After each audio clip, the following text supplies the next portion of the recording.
Estudar a Bíblia, estudar a Bíblia, estudar a Bíblia na escola dominical.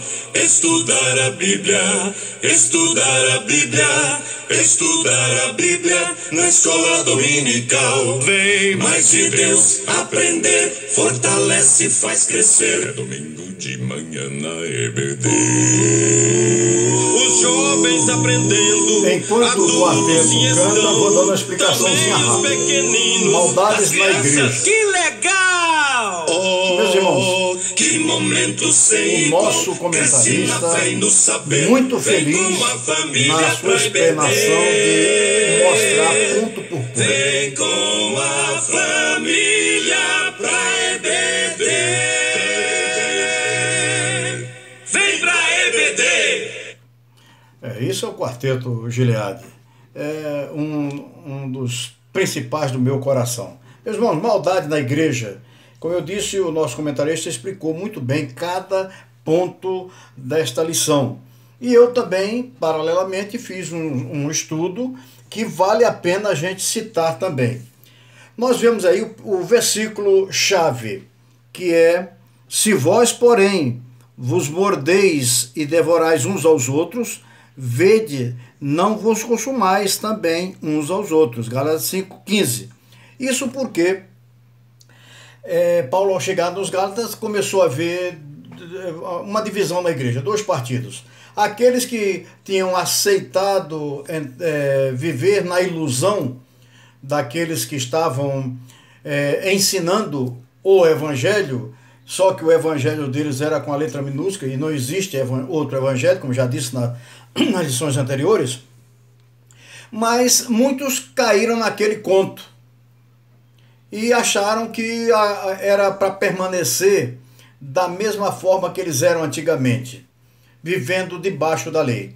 A lei, a estrutura governamental e a estrutura religiosa, onde cada um olha para o outro e para ver se o outro realmente está melhor do que ele, e que nunca vai chegar a ser igual a ele, porque ele não admite. E daí então as explicações dessa lição são fantásticas. Nós vemos aqui, desde o começo, o nosso comentarista falando sobre o antídoto. A partir do versículo 16, Paulo recomenda uma vida orientada pelo Espírito Santo, movida pelo seu poder. Se vivemos dominados pelo Espírito, até mesmo os nossos maus desejos escondidos e disfarçados serão controlados pelo fato de vivermos fortalecidos em Deus. Esta é uma explicação fantástica que o nosso comentarista deixa para nós. E eu também fiz um pouco de estudo aqui para me aprofundar, para não ficar tão somente naquilo que ele escreveu, porque isso vocês têm à mão, mas eu gostaria que vocês prestassem atenção exatamente em algo importante que deveremos observar para os nossos dias. Diz aqui então o seguinte, no versículo 13, que é antes daquele 15 que ele colocou ali: enquanto a liberdade é inerente à vocação cristã para a salvação, ela não deve ser convertida em licenciosidade. Isto é o que acontece quando a liberdade é considerada como uma oportunidade para os gálatas a carne satisfazer seus apetites. Ou seja, tudo aquilo que não é em espírito é porque é na carne. É coisa que eu entendo que deve ser desse jeito, e então vou querer que isso fique como a verdade. E eu diria até uma redundância, que é a verdade verdadeira. A única contramedida eficiente é servir os outros pelo amor. O pensamento pode ser parafraseado assim: vocês professam ser muito zelosos pela lei, a qual eu lhes declarei ser escravidão. Mas se vocês realmente estão procurando a escravidão, eis aqui um tipo que é inofensiva, até mesmo beneficente. eu a recomendo a vocês. Sejam escravos uns dos outros na demonstração do amor. E aí então Paulo começa a falar, e vocês vão ver aí que toda essa explicação trazida pelo nosso comentarista vai redundar exatamente nisso. Eles estavam entendendo como a religiosidade ser superior à lei do amor. E isso não funciona. No reino de Deus não funciona. Pode funcionar em qualquer outro lugar. Porque a exigência da lei era no Velho Testamento.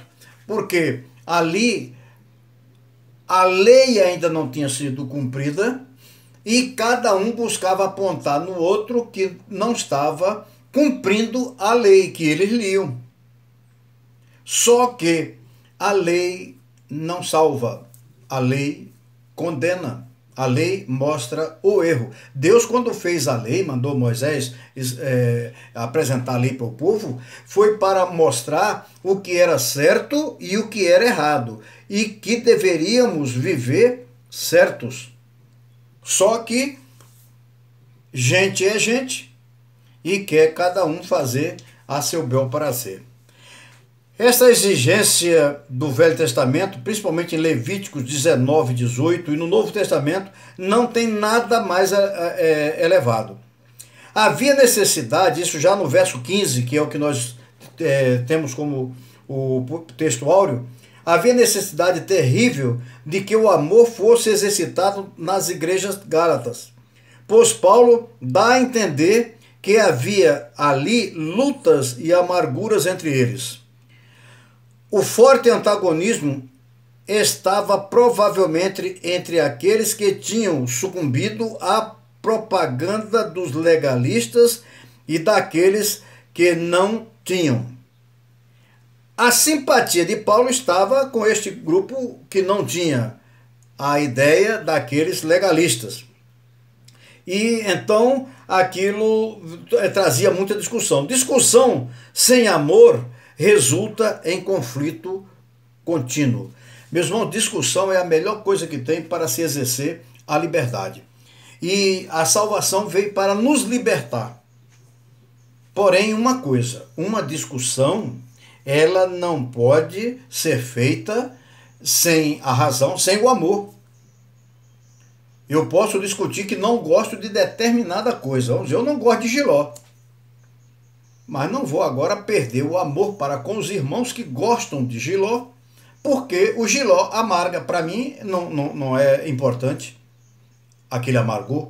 Mas uma coisa eu quero dizer para vocês, eu posso discutir que o jiló amarga e que eu não gosto, mas eu não posso fazer com que isso me afaste de mim, de você. Já nos versos 16 a 26, aí sim é que vem toda essa explicação que o nosso comentarista colocou, vem trazer exatamente uma ideia de que o amor, ele liberta, ele traz liberdade. O amor é o guarda da liberdade cristã. O Espírito Santo é o seu guia. Nesta sessão, com seu contraste entre a carne e o espírito, foi um tanto antecipada pela declaração do capítulo 3, verso 3, deste mesmo livro de Gálatas. Não vou ler, porque o meu tempo aqui não dá, mas vocês podem pegar aí e ler. A vida no espírito está sendo agora apresentada como o antídoto para as inclinações da carne. O princípio do pecado persiste nos santos. Portanto, há uma guerra necessária e legítima, que em contraste com aquilo que foi insinuado exatamente no nosso texto áureo de hoje, 5,15. Andar no Espírito ou pelo Espírito, só desse modo os crentes podem levantar-se acima das limitações da carne, evitar a realização dos desejos de cada um. A promessa é enfática: e jamais satisfazeis, no caso, carne e espírito. São opostos, travando contínuo combate. Se o cristão está andando no poder de um deles, não pode estar no controle do outro. Só um vai controlar. Não há compatibilidade entre carne e espírito. A declaração são opostos entre si é um tanto assim de a gente ficar em como é que pode acontecer exatamente isso, esse entendimento. E a conclusão do versículo que nós lemos agora há pouco depende diretamente da segunda das duas declarações precedentes no versículo. Por trás da resistência do espírito à carne está o propósito de que os crentes devem ser guardados de praticarem as coisas que eles, ou seja, de outro modo, fariam. Teriam que viver em espírito para ter uma igreja em comunhão. E não existe igreja sem comunhão. Quando ali tem uma gritaria, uma balbúrdia, ali deixou de se viver igreja, porque viver igreja é viver em comunhão. Já no verso 18, nós vamos ver então aí o seguinte: na realização da vitória sobre a carne é preciso que a pessoa se coloque sob a liderança do Espírito, para não acontecer de ficar praticando todos esses atos aqui de impureza, prostituição, lascívia e por aí afora vai. Ser dirigido pelo Espírito demonstra liberdade da lei. Apego à lei significa multiplicação de transgressões, conforme Gálatas 3,19. Em lugar de redução, é multiplicação em vez de redução. Evidentemente, existe um laço íntimo entre a lei e a carne. Romanos 8,3. As obras da carne podem ser esperadas prolificando livremente a atmosfera do legalismo. E isso aí, meus irmãos, não vai funcionar como igreja. Porque tudo isso, de problema de fazer obras e o amar aos outros, isto não funciona. E no reino de Deus, o amor é que funciona. Atendem para as melhores realizações da carne quando a gente age desse lado, procurando fazer para o outro ver e exigir do outro fazer para que a gente saiba. Não há diapasão. Deus não deixou um diapasão, aquilo que o indivíduo bate, e então ele vai dizer qual é a nota, a altura da nota que ele vai calibrar a corda do violão. Não é bem por aí. Mas, meus irmãos, em primeiro lugar vem os pecados sensuais, conforme o nosso comentarista colocou aí: prostituição, impureza, lascívia, idolatria, feitiçaria, que aliás, as três primeiras são as sensuais. A outra vem os pecados religiosos, que é a idolatria e as feitiçarias. A idolatria é uma devoção aos ídolos. E a palavra grega que foi traduzida para feitiçarias encaixa-se no termo de farmácia. Significa basicamente a administração de drogas e poções mágicas, mas passou a representar todo tipo de prática de feitiçaria. Isso, vários textos vão mostrar para a gente exatamente isso. Um terceiro grupo abrange os pecados de temperamento. Esses passam por toda a escala, desde inimizades, que é algo latente, passando pelas porfias, que é algo operante, indicando, neste caso, disputas devidas ao egoísmo, cada um quer ser o dono da peteca, pelas dissensões, que são divisões, as facções, que são partidarismos. Um levanta contra porque alguém fez uma proposta que a igreja deve ter as cadeiras num tom melhor, para até a visualização, para acalmar. Vamos dizer, um tom verde clarinho, Acalma. Quem quiser tirar essa dúvida, vá na entrada de uma maternidade. E quando justamente vai chegando mais para levar a mulher lá para onde ela vai ter o neném, é tudo verdinho claro, que é para poder ela ficar tranquila. Isso é uma coisa natural. A ciência já descobriu que se botar o vermelho, o cara fica aloprado, fica maluco, né? Então, nós vamos ver agora um outro ponto. Vem o caso da idolatria e as feitiçarias que fazem esse negócio. E o terceiro, que é o grupo que abrange os pecados de temperamento. Inimizade, porfias, facções, invejas, homicídios. E daí a gente pode aprender, o relógio está correndo, aprender que nós, como cristãos, devemos viver Cristo. É para Cristo ser visto através de mim. Cristo vive em mim. Paulo já citou isso algumas vezes. Na quarta categoria, podemos colocar as bebedices, glutonarias e outras coisas por aí afora que são praticadas por quem está fora do Espírito. E os que estão fora do Espírito, diz o texto, aqueles que praticam tais coisas não herdarão o reino de Deus, conforme 1 Coríntios 6, 9 e 10. Um crente pode cair em semelhantes práticas do mal se andar de acordo com a carne. Por isso é que se faz a inclusão desta lista na sua presente posição dentro desta carta. Esta carta que Paulo escreveu para os Gálatas, onde a vida do cristão está sendo revista. Nos versos 23 em diante, tudo aqui está em contraste com isso tudo que a gente falou agora há pouco. Fruto em lugar de obras. O fruto em lugar de carne.